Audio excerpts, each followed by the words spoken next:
Obukulembeze bw'ekibiina kya National Unity Platform buvuddeyo ne buwooninga Frank Gashumba okulekeraawo eŋŋambo z'atambuza ng'ategeeza nga mukyala wa Bobi Wine amanyiddwa nga Barbie Itungo bw'amulinako oluganda. Bavuddeyo ne bamutegeeza nti singa ekintu kino takikomye waakutwalibwa mu mbuga z'amateeka avunaanibwe.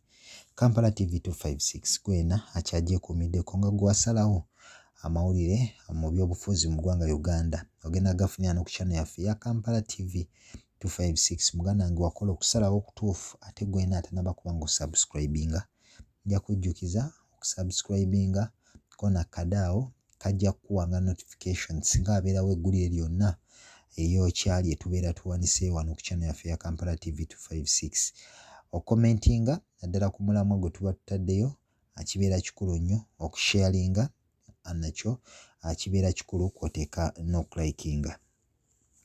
Gye buvuddeko Frank Gashumba ono nno ng'amanyiddwa nnyo okuba omu ku bakulembeze ba Patriotic League of Uganda abangi kimanyi nga PLU, yavaayo n'ategeeza nga bw'alina oluganda naddala ku mukyala w'omukulembeze w'ekibiina kya National Unity Platform.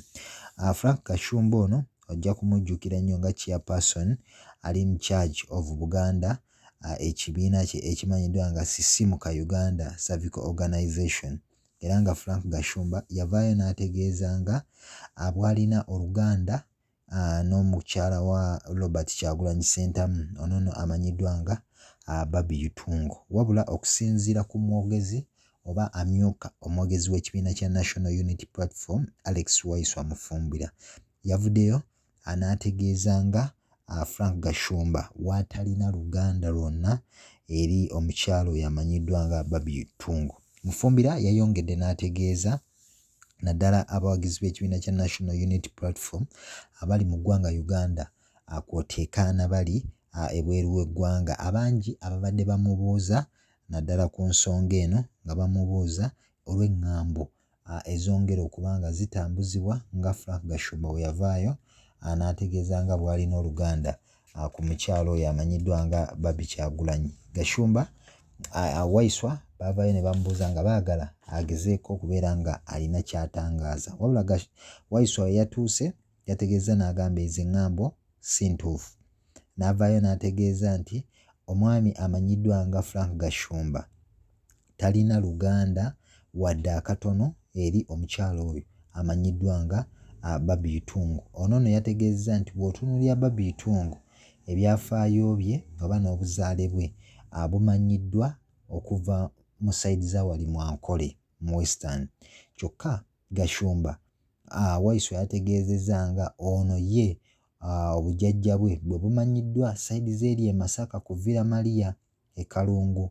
Eno nno nga ye agamba Gashumba gye yazaalibwa bazadde be abangi n'ab'eŋŋanda ze gye basangibwa bwe baava mu ggwanga erya Rwanda baasibira wali sayidi z'e Masaka nga ye talaba oba talaba kibagatta n'ekimu awali wakati wa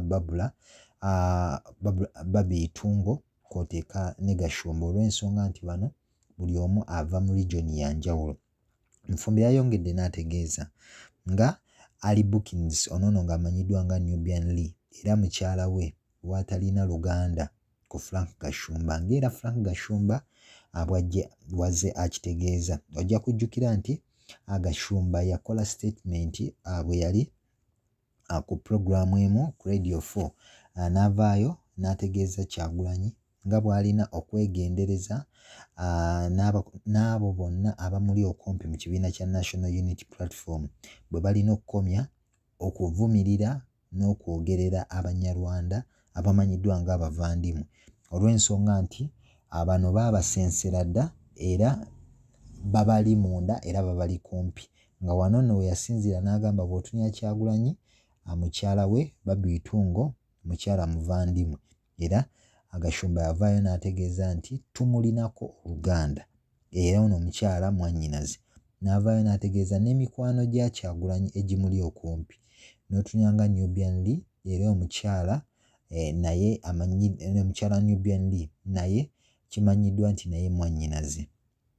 Kyokka Alex Wayiso Mufumbira avuddeyo n'ategeeza nti bano bombi bw'otunuulira Barbie Itungo n'otunuulira ne mukyala wa Nubian Li bonna tekuli n'omu ava sayidi zeeri evviira Maria omwami ono Gashumba ne famire ye gye basangibwa. Era Wayiso avuddeyo n'ategeeza nti Barbie alina ne sisita we naye bonna si bavandimwe era bamanyiddwa bulungi gye bava mu region ey'enjawulo.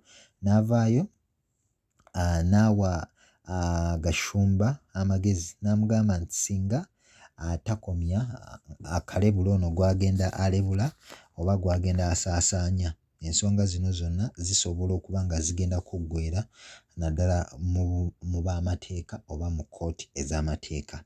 Kampala TV gwena kyagyekumiddeko, nja kusaba atanaba kuba nga osubscribinge, olikinge ate era okomentinge. Kankwagaliza olunaku olulungi, siba bulungi, weeraba.